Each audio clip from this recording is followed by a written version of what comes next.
Hello and welcome to the in-news series of Drishti IAS. My name is Pooja Dwivedi, and today we are going to discuss the key takeaways and the projects launched at the World Economic Forum 2023. We will also complement this segment with other important facets such as the pitch for India when it comes to the investment facet. Other than that, about the current theme, what are the difficulties that the world is facing right now, the agendas, as well as what are the projects launched. So without any further ado, let us move ahead with the topics that we are going to discuss step by step. These are the many topics that we are going to discuss step by step. Of course, starting with the news, World Economic Forum 2023 at Davos ends. Here are the major takeaways. Major takeaways are with respect to new projects that have been launched, and also what were the main concerns that will also be discussed. So what is World Economic Forum? World Economic Forum is a Swiss non-profit foundation which was established in 1971, and it is having its headquarters at Geneva, Switzerland. It is committed to improve the state of the world by engaging business, political, academic, and other leaders of the society to shape global, regional, and industrial agendas. It was established by Klaus Schwab, and earlier it was restricted to only Europe. But later on, what happened? In 1987, it became World Economic Forum. It was renamed as World Economic Forum. You have to tell me in the comment segment what was its erstwhile name. And then, of course, many other stakeholders from across the globe started getting into it. For the major reports that we have already discussed, we are going to have a glance at what are the other major reports that is published by World Economic Forum. If it's asked in your prelims, you can answer it. Energy Transition Index, Global Competitiveness Report, Global Gender Gap Report, Global Risk Report, and Global Travel and Tourism Report are some of the important reports which is published by it. The current Economic Forum was the 53rd, remember it, and it was held in Davos, Switzerland.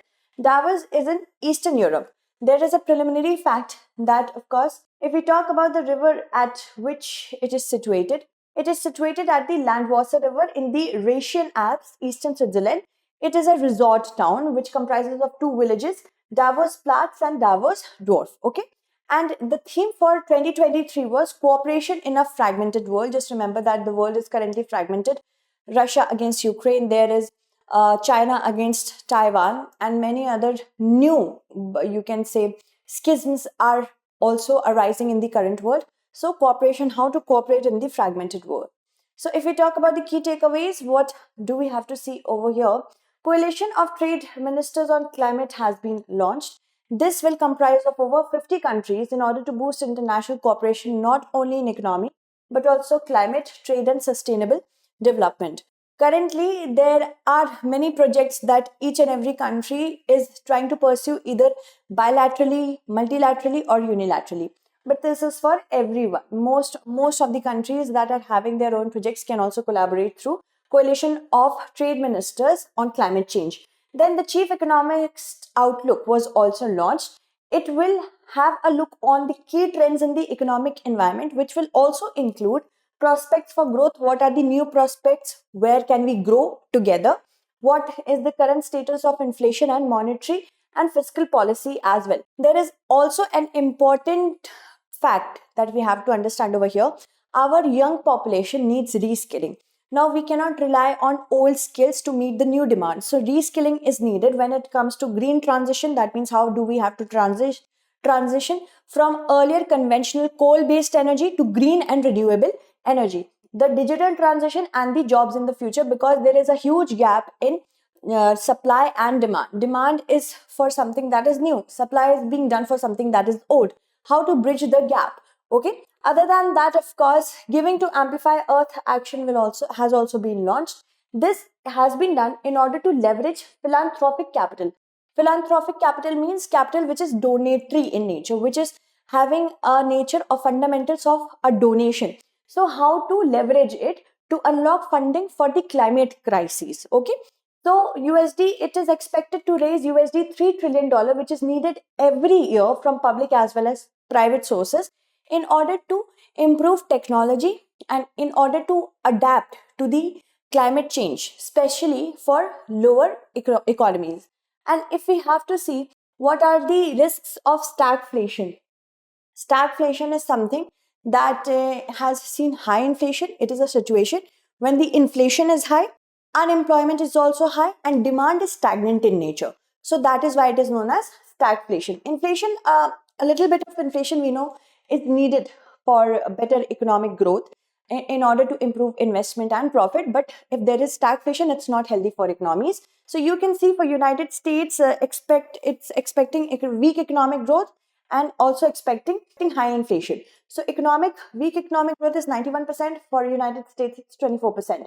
For South Asia, which also includes India, it is 15% of weak economic growth and 26% of high inflation. So there are many regions which are going with the similar future, having a similar future.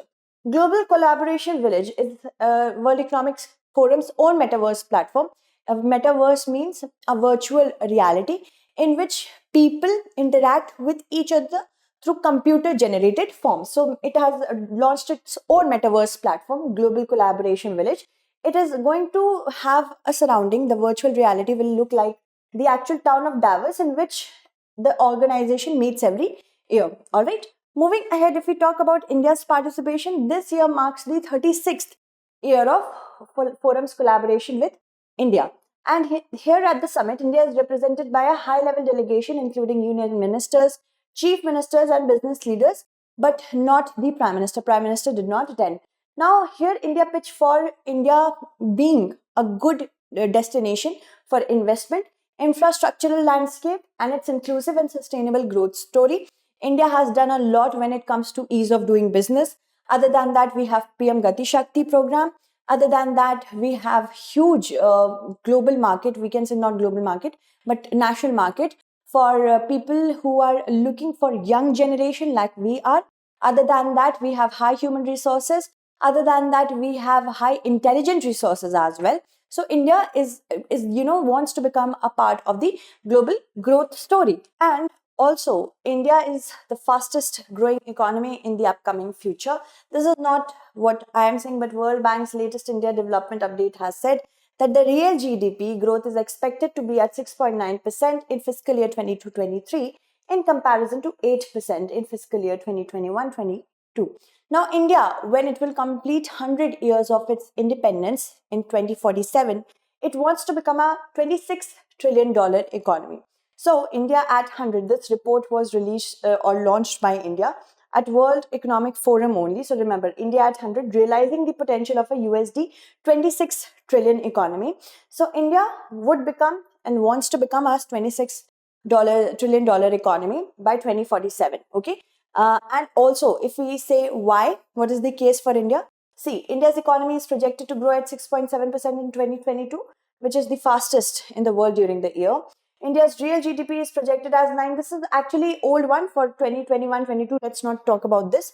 But yes, India attracted the highest FDI inflow of $83.57 billion in the financial year of 2021-22.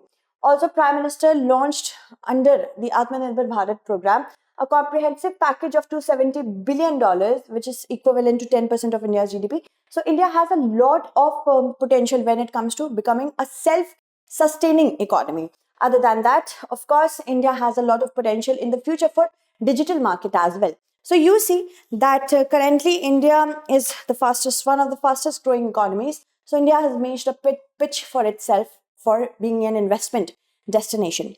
Now let me talk about those students who have answered the last question correctly of in news.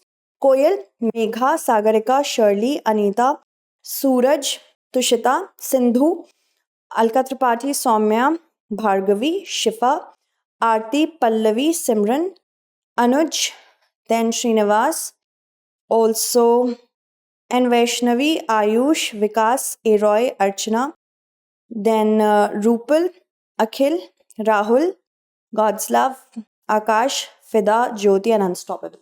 Thank you for answering the last question. Answer the next question as well and stay updated.